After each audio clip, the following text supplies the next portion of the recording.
So what if this COVID-19 crisis lasts another 6 months? What if it lasts another 2 years? Our work and our lifestyles, everything's being radically redefined right now. And I find that most people are taking a wait-and-see approach. They're doubling down on Netflix. They're waiting for big pharma, for a vaccine to come to fix all of this. And who knows? Maybe it'll work. Maybe it's almost over, or maybe this is just the start of a whole new future that we can't even fully comprehend yet.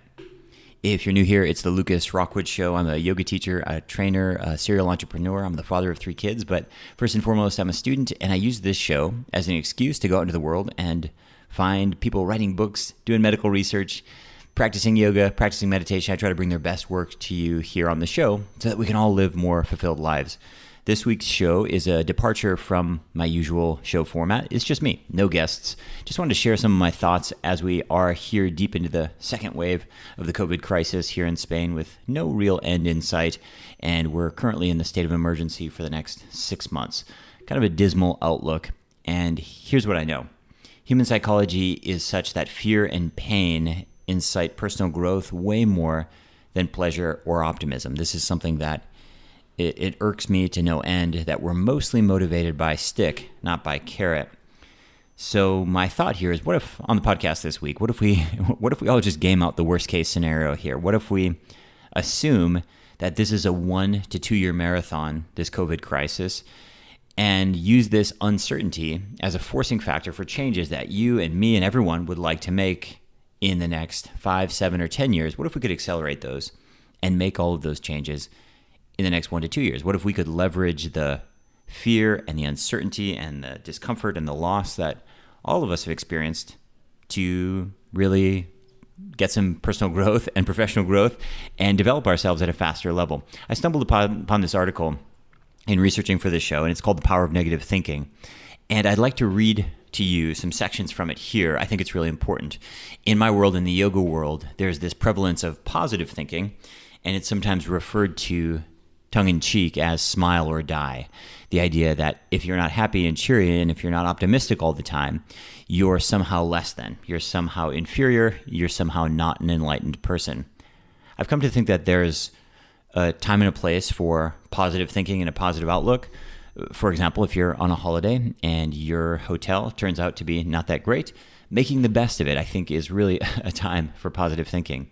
But when your industry is collapsing, when your personal health is in jeopardy, when your local economy is in turmoil, I think there's really a time for negative thinking. And the research backs this up. Let me read you some of this. This is from The Atlantic, not a publication that I read very often, but certainly a pretty reputable one. It's called The Power of Negative Thinking, and it's by someone named Sarah Elizabeth Adler.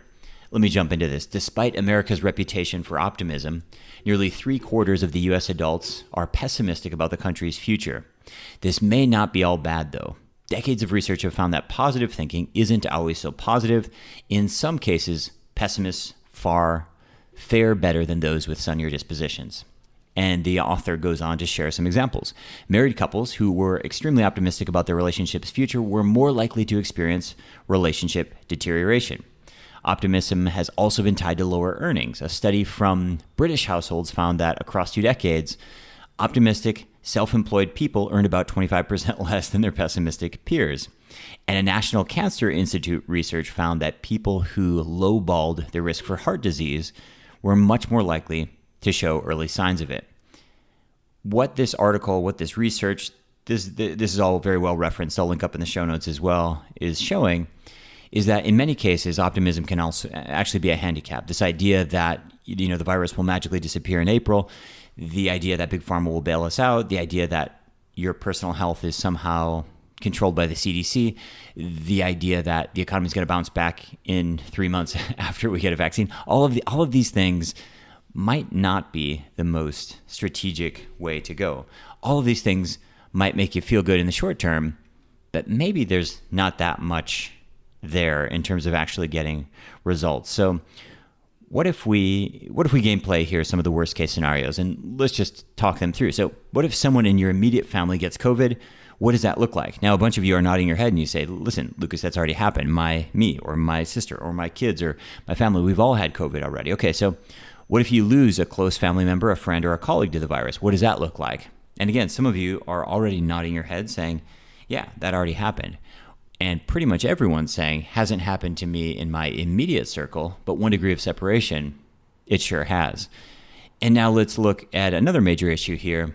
What if your industry is totally sunk? What if you're in the hospitality industry? What if you own 5 Airbnbs? What if you're in the restaurant business, the hotel business, tourism business? What if you're an event manager? What if you do PR? What if it's sunk? What if it's done? What does that look like? And I think this is really where we see the power of negative thinking, because when you lean into that pain, when you lean into that loss early on, maybe you can make some changes that will really set you up for success. Because let's game out the opportunities here with those negative scenarios. What will your friends, what will your community want and need a year from now, 2 years from now, given all of those really negative assumptions? What skills and abilities do you have now that can most help during this time? And lastly, what opportunities have you considered but never fully explored would now be the right time? So on the show, we're always talking about health, wealth, and relationships, the only 3 things that I believe any of us are ever really worried about when it comes down to the things that matter in life. So in light of the COVID crisis, why don't we chat first about health, and let's think about it in the context of this power of pessimism mindset. Right now, what we see is that people with pre-existing conditions, pre-existing morbidities, obesity, type 2 diabetes, heart disease, any kind of pre-existing condition makes you more susceptible and more vulnerable to the virus itself.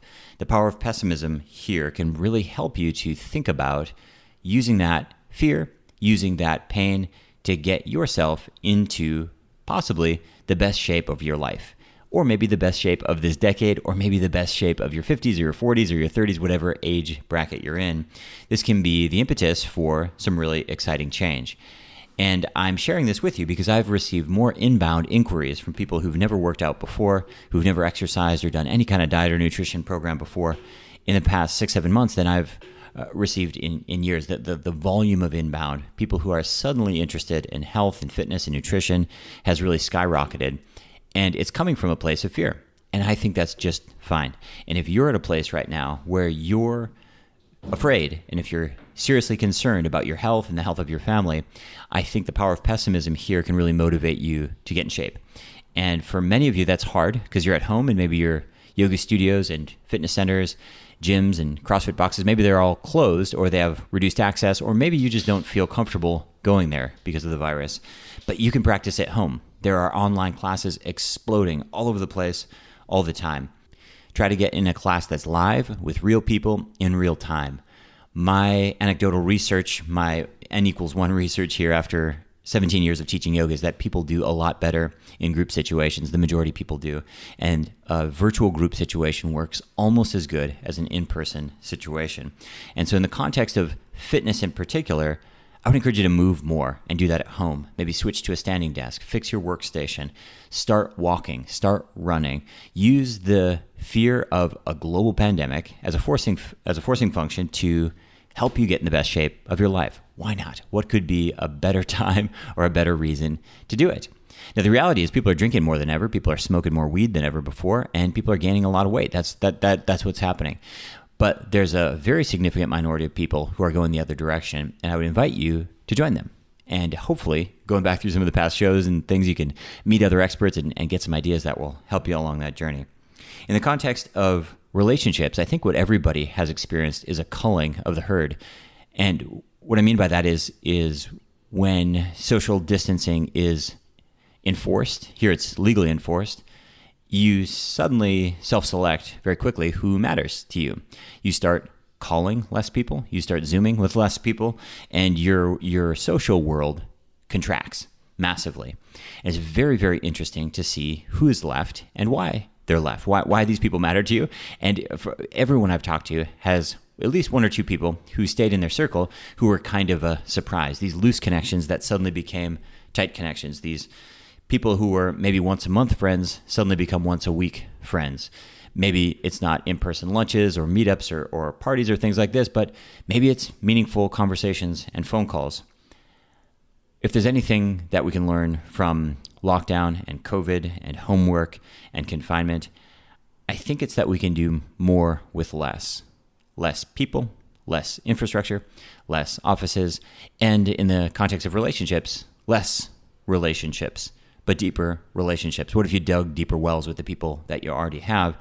Many of us have people in our homes, some of them are our offspring, who we could connect with on a much, much deeper level.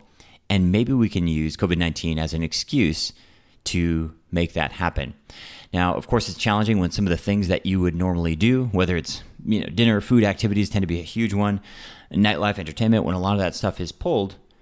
But there are so many options and so many things that you can do at home and that you can do in nature and that you could do potentially outdoors that might even be better than your other ideas you had previously. So we've chatted about health, we've chatted about relationships, and now let's look at wealth, which for me really just boils down to job, work, business, career. And when we think about this from a power of pessimism perspective, there's probably statistically at least 30% of you who are working in an industry that is sunk. It's done for your lifetime. It's not going to recover. And that's a very, very difficult thing to embrace. That includes some of you who own 5 Airbnbs. That includes some of you who work in hospitality.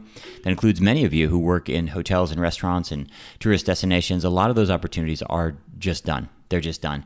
And I know this firsthand. As many of you know, in early March, mid-March, I was forced to close all 3 of my yoga studios. It's kind of my life's work. And it was a really big loss. I did it very swiftly. I leaned into the power of pessimism. I game played out the worst and the best case scenario, and the writing was on the wall. It was a very, very difficult thing to do, a very emotional thing to do, but it was the right thing to do. And so in the context of health, wealth, relationships, in the wealth category, I'd encourage you to take a look at your industry. For almost everybody listening, at least some section of your industry is done. It might be the conference side of your business, the event side of your business. It might be the flying around international meeting side of your business. But almost everybody has a large chunk of their work life, their business life, that is done in the foreseeable future. And I think if we're looking at a 24-month timeline, anything you can't do in that period, I think you should assume that it's over. The power of pessimism here is when you look at the flip side. What does that mean? If you're an event planner and events are done, what happens to all that energy? What happens to those keynote speakers? What happens to those exhibitors? What happens to all of the things that used to go into putting on a conference in Dallas? What happens to all of the staff that used to work at those events? Suddenly you have a whole bunch of resources. You have a whole bunch of opportunities. What are the new needs and wants in a post-COVID world or in a mid-COVID world, in a second wave, in a third wave? What do people want and need in the categories of health, wealth, relationships? In the category of health, it's pretty clear. A lot of people need to get their health back together. So if you're in any kind of industry that helps with that, whether it's nutritional coaching, whether it's supplement manufacturing, whether you're a chiropractor, massage therapist, there's going to be a lot of opportunity. It might not look like or feel like what it was before, but for sure, health is going to be top of mind, top priority for many, many people. In the context of relationships, well, anything that you do that can help people to nurture their relationships, whether that means organizing virtual weddings, virtual funerals, school reunions, graduations, Zoom conference moderators, teleconference organizers, all of these opportunities are going to be huge. They are huge already, and they're exploding. And so again, the power of pessimism here is to look at your restaurant that you've owned for 15 years, to look at your bed and breakfast that is now operating at 7% capacity, to look at your conference business, your concert business that is, if we're being honest, it's bankrupt, and try to figure out where that energy goes, because energy, it doesn't disappear, right? It just transfers. So all of that energy, all those resources, all of those wants and all of those needs will go somewhere else. So where can they go that you can go next? This is where the power of optimism, I think, is actually a handicap. This smile or die attitude that my clients will suddenly fill back up into a sweaty yoga studio where coronavirus is blowing all over the place as we're doing some deep yoga breathing. I don't think that's realistic. And the optimism that suddenly here in Barcelona, Las Ramblas is going to be packed with tourists again, drinking sangria and eating paella, I don't think that's going to happen anytime soon. But what will happen is those same English and German and French and American tourists, they need stuff. They need an outlet. They need an escape. They need culture. They need paella. They need sangria. How are they going to get it? They will get their fix for that need for adventure and exploration and culture and travel. They'll just get it in a different way. Health, relationships, wealth, all of these things come to the forefront. All of our priorities really get focused, lasered in and focused during times of crisis, and that's what we're in the midst of. So here are my suggestions, here are my takeaway ideas, and all of these are just self-serving rants that I've developed for myself, but I'm hoping in sharing these with you that you get some ideas as well. In the context of health, my biggest suggestion is commit to something like you've never committed before, and that might mean that every night, rain or shine, you go for a 1.5 mile walk with the dog. High five for that. I'm a big supporter. That might mean that you do private personal training 3 days a week on Zoom with your local trainer. High 10 for that. Yeah, totally works.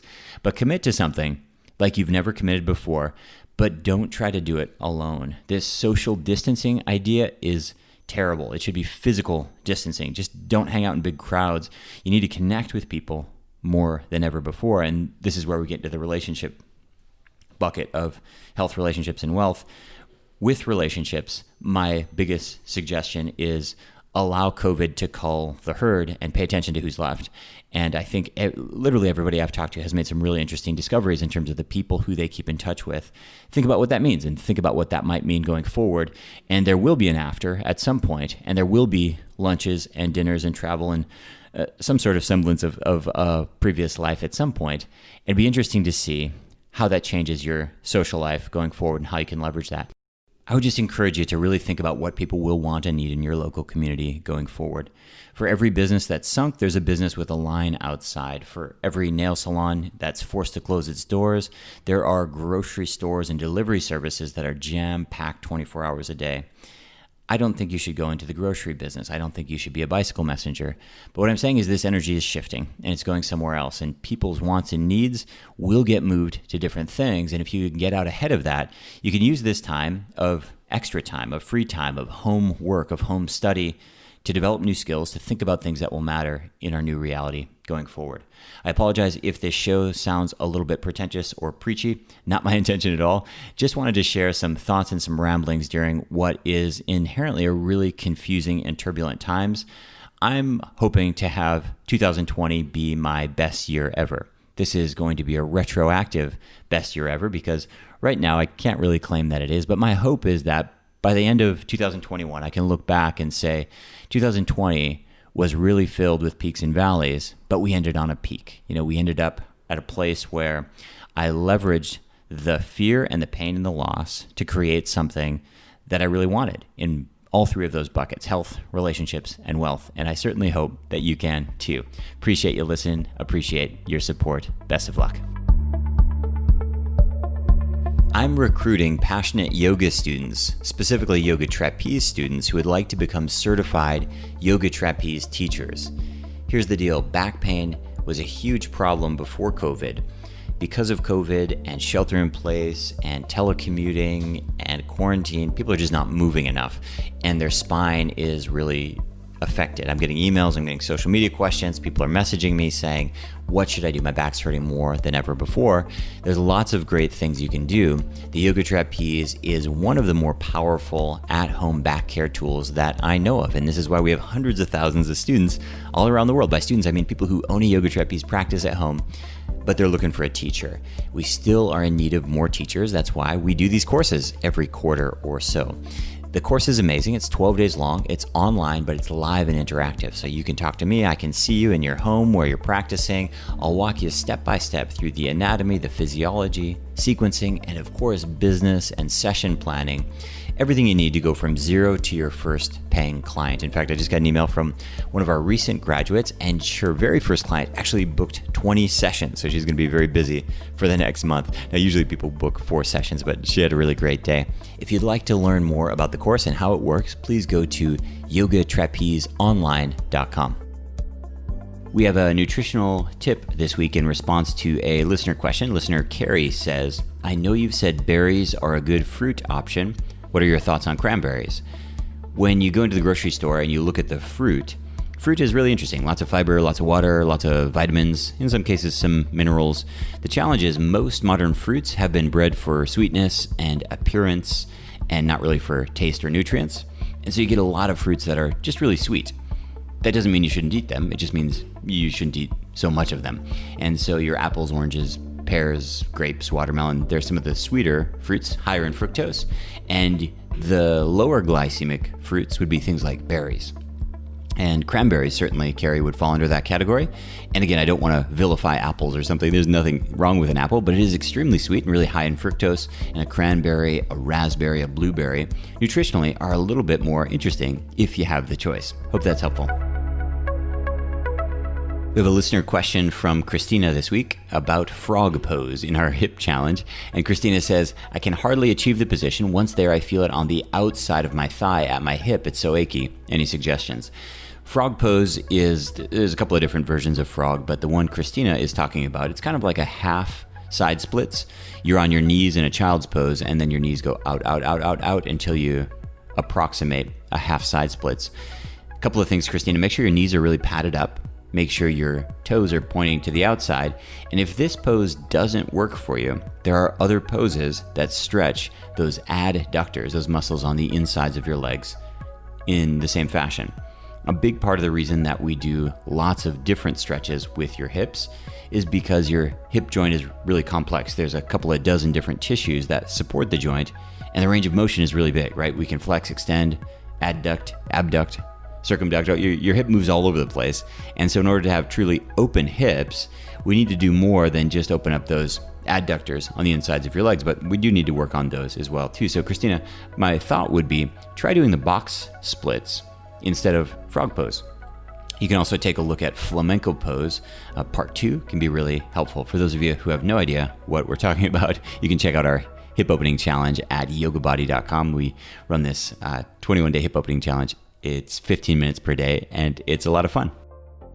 Thanks for listening to The Lucas Rockwood Show. If you enjoy the podcast, I have 2 asks of you. Number 1, share the show on social media with your friends and tag me. My handle is @LucasRockwood. Number 2 is please leave a rating and review in whatever app you're listening on. And last but not least, before you go, if you'd like to be on my mailing list, every week I send out information about the podcast, behind the scenes stuff, announcements of online classes and special events. I email about once a week. You can do that at yogabody.com/sign me up. And right now we have a free breathing worksheet on that page as well. It's yogabody.com/sign me up. Thanks so much for listening, and we'll see you next week.